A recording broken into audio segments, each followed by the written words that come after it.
Buenos días a todos, gracias por este espacio que nos han dado, aunque realmente es reducido, ¿verdad? Porque reducir todo esto es algo bastante difícil. Prospectiva del hábitat del futuro en la sociedad guatemalteca, análisis de la situación del hábitat en el pasado para detectar y evidenciar buenas prácticas que puedan tomarse en cuenta para el diseño en los escenarios futuros. Y pues me corresponde trabajar esta parte del periodo prehispánico.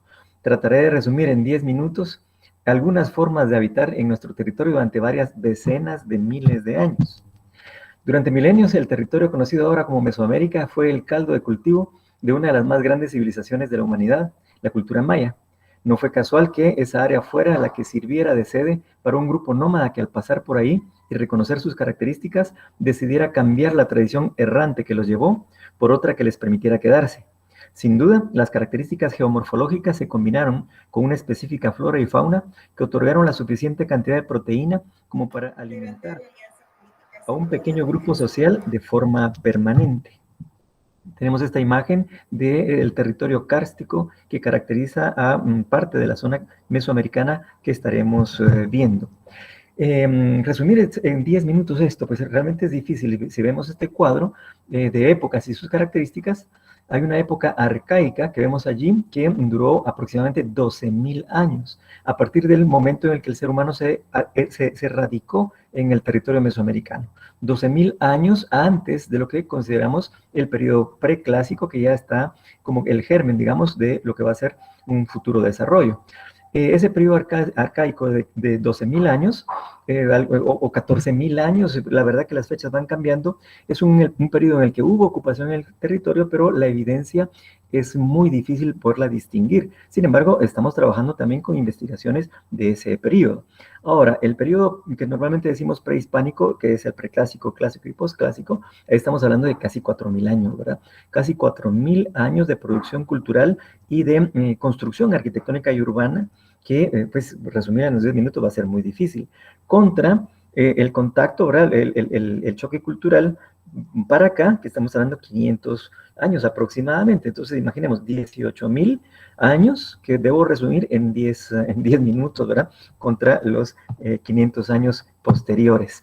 Pero, digamos, podemos saber que de toda esa época, de esos 18.000 años, realmente los más productivos fueron los del preclásico. Y estamos hablando entonces de 2.500 años, de una época en la que sí nació, creció y se reprodujo una cultura, pero que también decayó y en realidad tuvo varios periodos de decadencia en esa época. Voy a centrarme con imágenes un poco más sobre ese periodo, pero luego haré más referencia con respecto a los otros, un poco más a la ligera, ¿no? Quedarse en el territorio implicó también modificar todas aquellas condiciones que se pudieran cambiar a fin de permitir un crecimiento sostenido y sano a la población, que gracias a lograrlo creció y alcanzó niveles de desarrollo únicos en el mundo en esa época.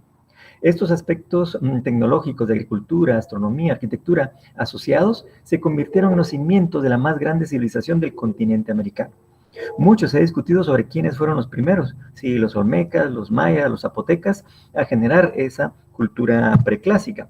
Y realmente muchos historiadores incluso han querido prevalecer con respecto a los otros por sus hallazgos y la antigüedad de ellos o la monumentalidad de sus descubrimientos. Este dibujo es bastante claro en ese sentido. Vemos del lado izquierdo a una cocinera de tres. Estas tres cocineras están haciendo la cultura mesoamericana, ¿verdad? Y esta del lado izquierdo es definitivamente olmecas, si vemos las características de esa boca, que no es una boca natural, en realidad tiene que ver con una relación eventualmente antropomorfizada, una relación entre seres humanos y jaguares. Esa es la cultura olmeca. En el medio tenemos esta personaje zapoteca y le vemos en este tocado arriba con una cierta geometría y del lado derecho ese perfil maya. Esto está para distinguir esas tres civilizaciones que los investigadores dicen, no, fueron primero los mayas, no, primero los zapotecas, no, primero los olmecas. El asunto está que sí, ellos se desarrollaron por este territorio mesoamericano con estas características. En el caso de la olmeca, vemos que están empezando a ocupar un territorio relativamente plano, este color gris claro, es plano, mientras que el otro un poco más lila o rosadón es montañoso, y cabalmente manejándose o caminando por esos espacios planos, pasan también a las costas del Pacífico y ocupan las costas guatemaltecas por estos grupos que ahora reconocemos como olmecoides, ¿verdad? De la democracia, de espacios en la costa sur guatemalteca, y que se expanden un poco más allá y establecen relaciones, digamos que a la derecha y a la izquierda. Al lado izquierdo, con esta parte mexicana del territorio central, o a la derecha con la parte guatemalteca, a donde la civilización maya se generó. Y vemos esta parte central de donde está Nacbe, que es de la que voy a estar hablando con más detenimiento, porque ahí es donde está este nicho biológico tan particular que sirvió de base a la civilización más grande del continente en su momento, el grupo social, ¿verdad? Y es la Cuenca Mirador, a donde no solamente un sitio, sino que toda una serie de sitios, algunos muy grandes, incluso muchos de ellos más grandes que Tikal, pero que tuvieron su florecimiento en la época que nosotros conocemos como preclásica, ¿verdad? Y que gracias al manejo del territorio y sus características muy particulares, ahí no hay ríos, ¿verdad? Pero tuvieron formas formas de acopio de agua y poderla manejar también artificialmente. Eso fue lo que dio base a una economía muy, muy productiva, muy sofisticada, de la que apenas tenemos vestigios y apenas estamos reconociendo, ¿verdad? Como vemos aquí una calzada que unió un sitio con el otro, pero después de múltiples colapsos y un abandono, pues desapareció y la selva ocupó esos espacios. Espacios que tuvieron abajo arquitectura, ciudades completas, y que ahora solamente vemos su conformación como selva, ¿verdad? Unos espacios extraordinarios al investigarlos. Sitios esparcidos por allí con una densidad muy fuerte durante el periodo preclásico. Ciudades muy completas, ciudades que tuvieron sus espacios sagrados, sus espacios residenciales también, sus espacios productivos, sus talleres y demás, y es parte de la arquitectura que eventualmente podemos proponer para el futuro de la arquitectura en Guatemala. Relaciones cosmogónicas que se reconocen en la arquitectura, los grupos triádicos, como vemos aquí en el Tigre, 1, 2, 3, o en algunos otros desarrollos como 1, 2, 3, aquí en el grupo Cascabel, y en muchos espacios allí. Reconocemos algunas fisonomías, gracias al arte, que encontramos asociado a esos espacios, y sabemos que ellos en esa actividad productiva, pues desarrollaron la agricultura de tal manera que lograron realmente producir una enorme cantidad de proteína y crecieron desmesuradamente, pero también organizadamente durante todo ese preclásico. Reconocemos también esas diferencias de arquitectura, como por ejemplo la arquitectura residencial, mucho más simple en confrontación con la monumental arquitectura religiosa o palaciega de control de Estado, ¿verdad? Que es diferente de la residencial, pero sí tenemos evidencias de cómo fueron, no solamente en el área de la cuenca, sino que en otros espacios donde estudiamos esas formas de habitar, ¿verdad? Y reconocemos que hubo una relación entre los espacios arquitectónicos, los espacios productivos, esa relación con la comunidad, con la sociedad, establecida desde los gobernantes, personas individuales, a la masa de la población que ocupaba estos lugares, y que produjeron esos maravillosos espacios que estamos empezando a comprender y que tal vez nos hemos equivocado en su interpretación. Lugares que tienen un arte asociado, que tienen características específicas iconográficas, ahí así vemos a qué deidades estaban dedicados los espacios, un arte muy, muy abstracto, ¿verdad? Nos cuesta distinguir. Aquí vemos, por ejemplo, este espacio, este elemento como cuadrado, de ángulos redondeados, unas garritas por acá. Los artistas de repente interpretan, ¿verdad? Los mascarones completos con las orejeras, las garras de jaguar, etcétera, con un arte asociado a la arquitectura muy particular que, por supuesto, por los abandonos quedó totalmente soterrado. Y ahora, con las investigaciones, los sacamos a la luz y eventualmente los protegemos, no siempre, ¿verdad? Es un trabajo bastante difícil de hacer, sobre todo en estos lugares tan lejanos y tan perdidos en la selva. Lugares no solamente en la cuenca, sino que fuera de la cuenca también, San Bartolo, ¿verdad? O Huachactum. Y bueno, las artes nos han permitido, digamos, revivir y entender un poco mejor estos espacios y su relación con el arte. Elementos constructivos o edificios construidos con una gran cantidad de esfuerzo físico, sacaron adelante toda esa época del preclásico. esa arquitectura, ¿verdad? Que la vemos acá, muy típica del preclásico, que se desarrolló en la cuenca. Afuera de la cuenca, pues ya vimos la época clásica con una arquitectura diferente, en este caso más esbelta, diríamos, no necesariamente más alta, en realidad son edificios más pequeños, y un posclásico con otro tipo de características, pero estamos hablando de toda esa época, ¿verdad?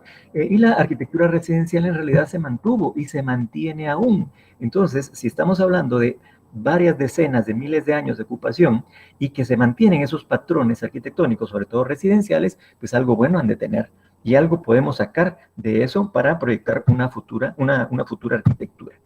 A fin de ponderar los principales aportes conocidos de una época tan grande como la que nos ocupa, de casi 18.000 años, hago estos comentarios. Desde el punto de vista puramente morfológico, en función de los años que tengo de analizar arquitectura prehispánica, puedo afirmar que en la época arcaica se reconoció la bondad del territorio mesoamericano como para permanecer en él, separándonos los grupos nómadas de los grupos sedentarios que inventaron la arquitectura adoptando refugios kársticos. Durante la época preclásica, la arquitectura fue modelada como un pastel. En la época clásica fue esculpida como el gran jaguar. Y en la época postclásica, la arquitectura fue tallada.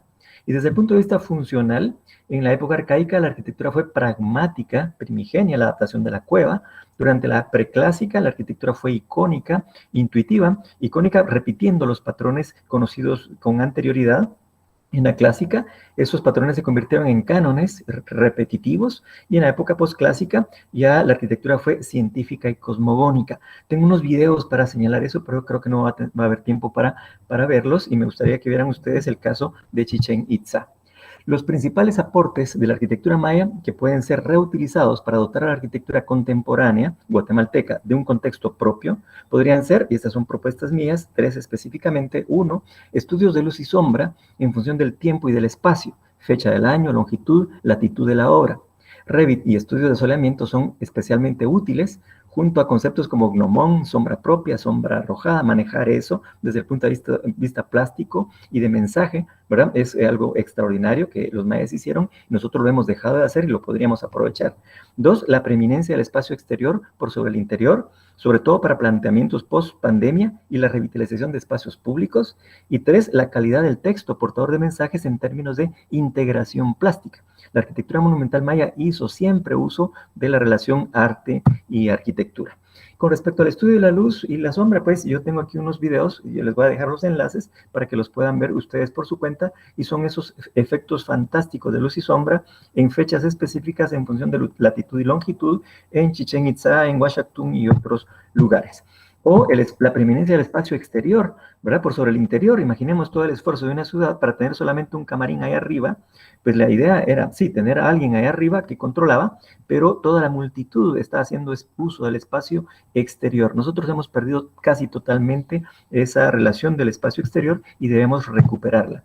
Y 3, la calidad del texto portador del mensaje en términos de integración plástica.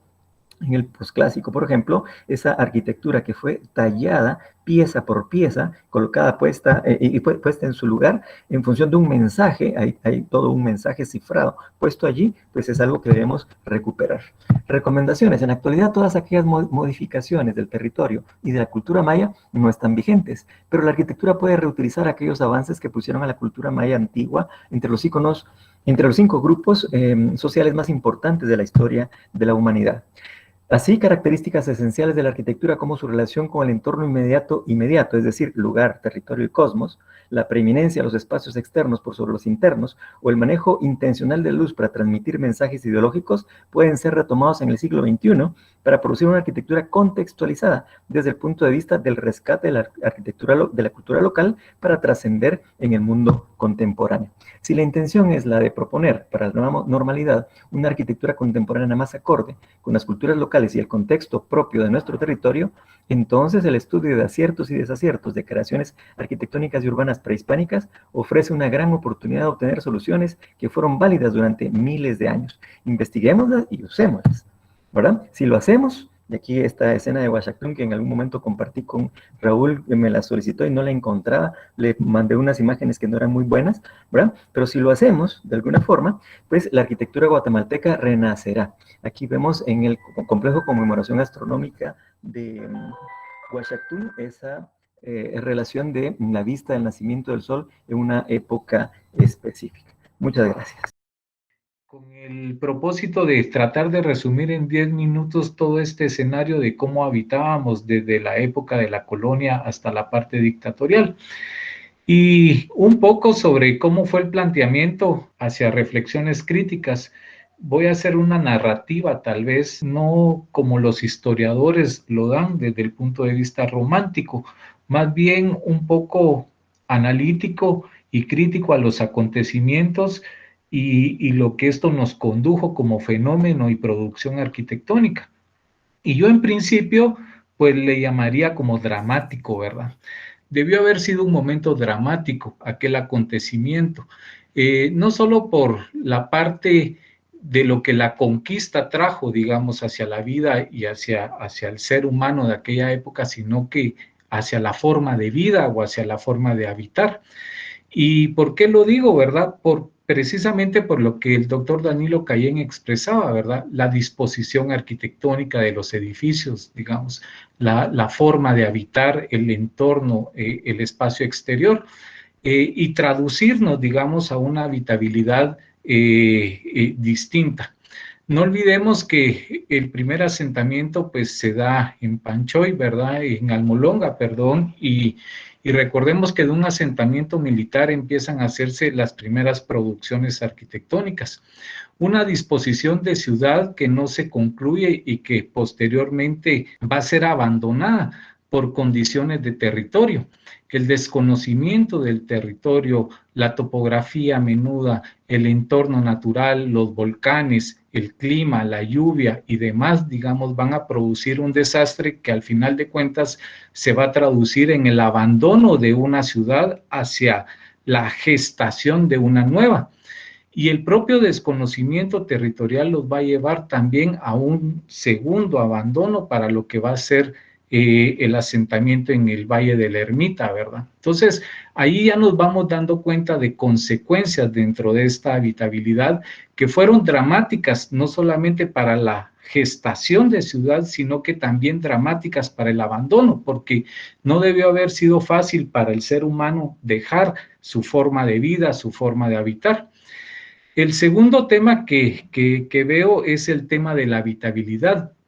Aquel momento de la historia, entender la disposición en planta, digamos, del espacio habitable también debió haber sido complejo. El concepto de zaguán, el concepto de sala, de comedor o de cocina.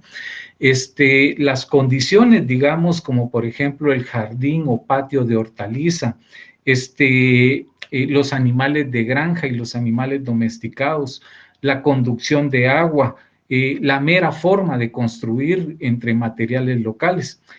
Tenemos registros, muchos registros, pero tal vez el que nos pueda ayudar como referencia inmediata, la columna serliana, por ejemplo, ¿verdad?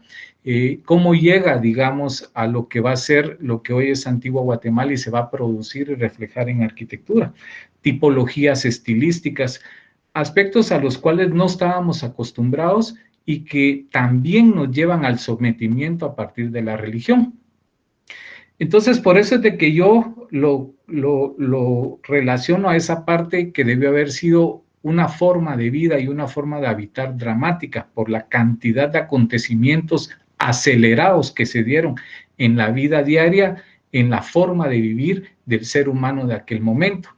Cuando se da el abandono de la antigua ciudad, digamos, y se da el traslado hacia la nueva ciudad, aun cuando heredamos, digamos, la tipología estilística y heredamos la forma de construir, y dentro del traslado se llevan elementos constructivos como piedra, maderas, forja, etcétera, las condiciones fueron las mismas. Pareciera que no hubo, digamos, un estudio o una comprensión a la forma natural de nuestro territorio y por eso se da también la segunda destrucción, ¿verdad? Entonces, el traslado vuelve a ser dramático, la forma de vivir vuelve a ser dramática. Aquí la tipología cambia. Ya existen, digamos, el segundo patio, por ejemplo, el patio de servidumbre. La disposición en planta sigue siendo la misma, las generaciones son distintas, digamos, pero la jerarquía de la sociedad cambia. Ya hay una jerarquía, digamos, mucho más educada, mucho más burguesa. Ya existe la discriminación, digamos, el acceso al intercambio comercial también. Y entonces vamos cambiando elementos como, por ejemplo, aleros por parapetos, por ejemplo, aparecen otro tipo de tipologías. La tecnología constructiva sigue siendo lo mismo y entonces llegamos a una tercera etapa que es la destrucción de la ciudad ya en las primeras 2 décadas del siglo XX. Una destrucción que son los mismos acontecimientos, que precisamente es el sismo, que es el terremoto, la sismicidad, digamos, del territorio. Y en esta parte final ya no es tan dramática, pero el tema económico, digamos, condiciona a la ciudad. Número uno, el desconocimiento de formación académica condiciona también a la ciudad. A pesar que hay un grupo generacional que entra, que es la famosa generación de los 20, digamos, y dispone una nueva tipología arquitectónica, olvidándonos un poco de la parte colonial. Este será el periodo del ubiquismo que empieza con la reconstrucción del equipamiento urbano. Y no olvidemos que en ese momento de la historia, en 1901, ya había cemento, pero no teníamos quien lo aplicara. Acero, no teníamos producción para la construcción nueva, pero sí ya estaban conectados los puertos del Pacífico y del Atlántico, por lo que el tema de la siderurgia ya podía utilizarse. Escuela de ingeniería había ya por los 30, más no había escuela de arquitectura, sino que hasta el 58. Entonces, vuelven a haber otras complejidades dentro de la habitabilidad y dentro de la forma de edificar y construir. Pero sobre todo, si relacionamos la historia nuestra, recordemos que el movimiento moderno ya se está gestando a través de Bauhaus en el 23 y la ciudad nuestra está totalmente derruida en ese momento.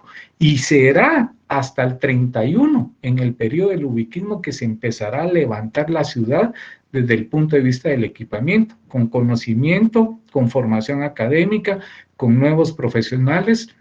Y hasta en ese entonces, digamos, ya empezaremos a ver una arquitectura distinta.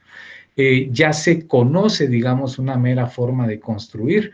Lo demás y lo que se encuentra atrás es lo que prácticamente fue borrándose y nos quedan vestigios que hoy nos sirven a nosotros como parte de la formación que damos a los estudiantes. Entonces, dando respuesta a las dos preguntas con las que se formuló este foro, era ¿qué experiencias podemos aprender? Yo, mi opinión personal, la respuesta que conozco o que encuentro es el conocimiento del territorio.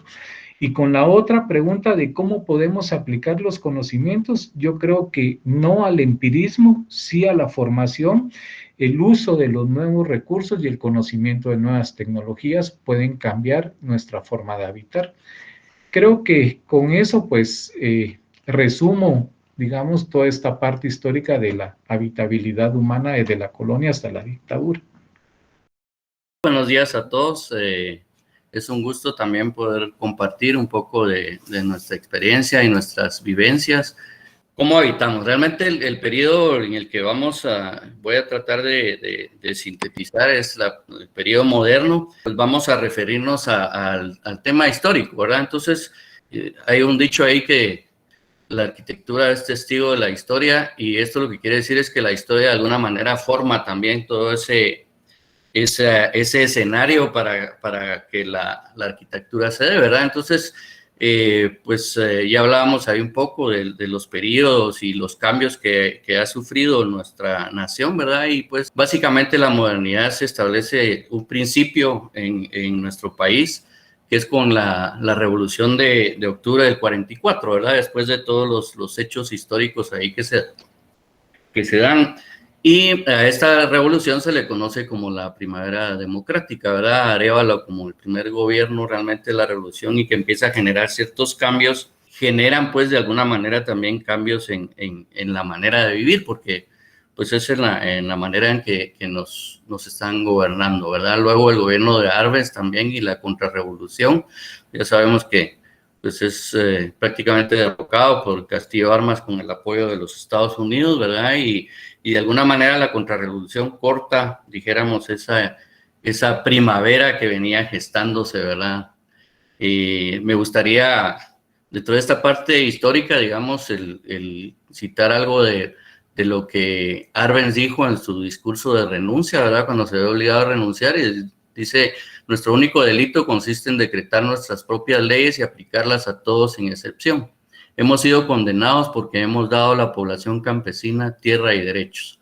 Su discurso de renuncia. Y dentro de los 3 grandes proyectos de Arbenz, digamos, además de lo que propició Arévalo también inicialmente, está pues la nacionalización de la empresa eléctrica que estaba monopolizada por Estados Unidos, la construcción de la carretera del Atlántico en contraposición a la línea férrea que era utilizada básicamente por la frutera, ¿verdad? Y la reforma agraria a través del decreto 900 que pues beneficia a más de 100,000 campesinos.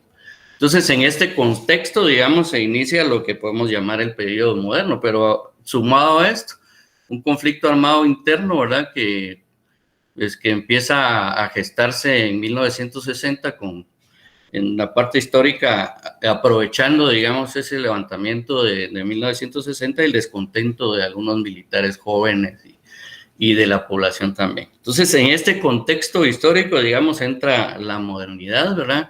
Que inicia, pudiéramos decir de alguna manera, ya Leonel hablaba ahí de más o menos en los años 20 hay una incursión de algunos arquitectos extranjeros, alemanes e italianos, que empiezan a modelar una nueva arquitectura que se da mucho o más que todo dentro del centro histórico, con un poco este estilo que precede a la modernidad, que es el estilo Art Nouveau, o Art Deco, perdón.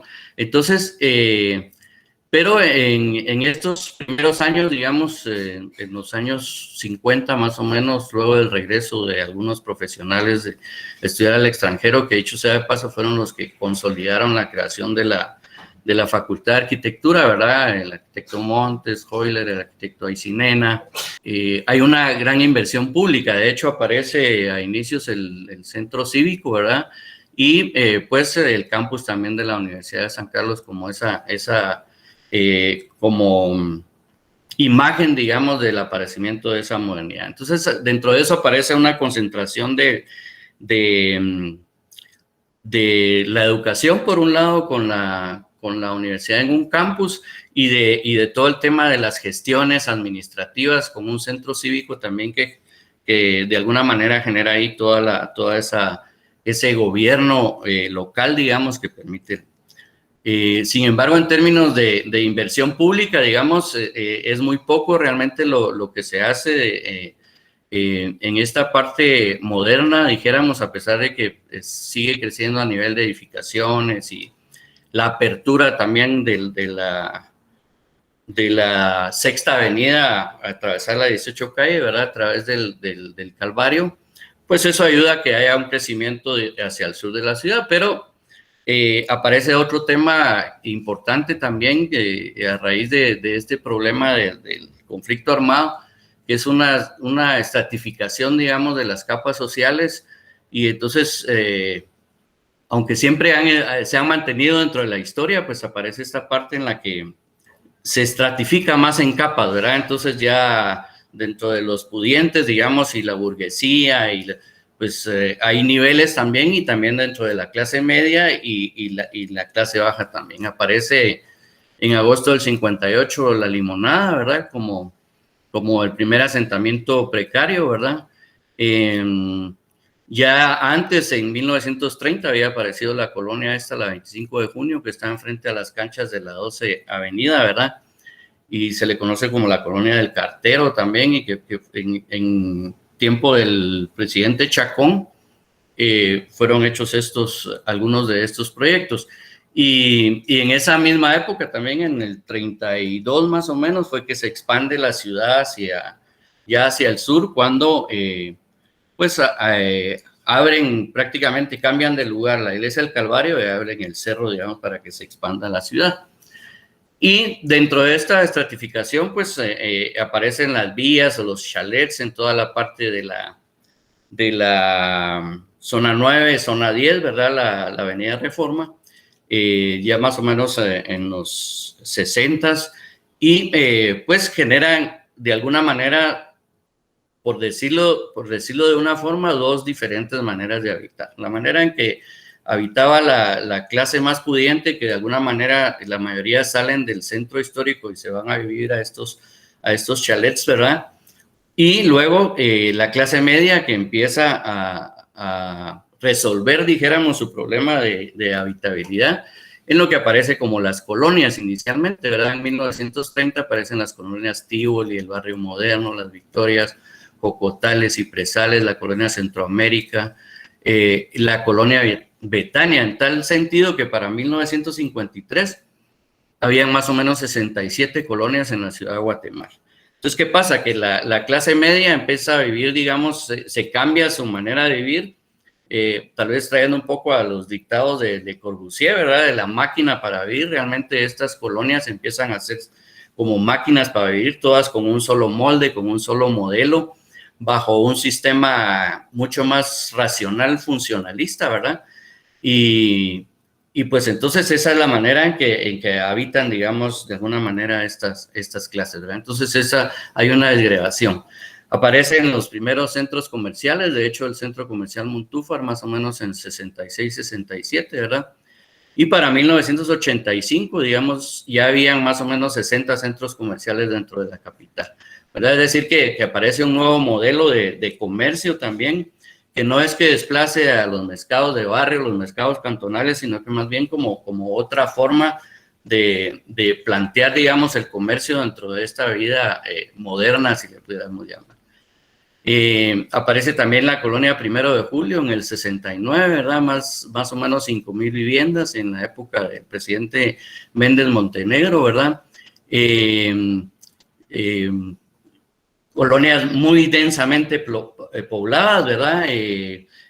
Las áreas de parqueo unificadas y las casas dando hacia corredores. Los tamaños de las casas, de los terrenos, eran más o menos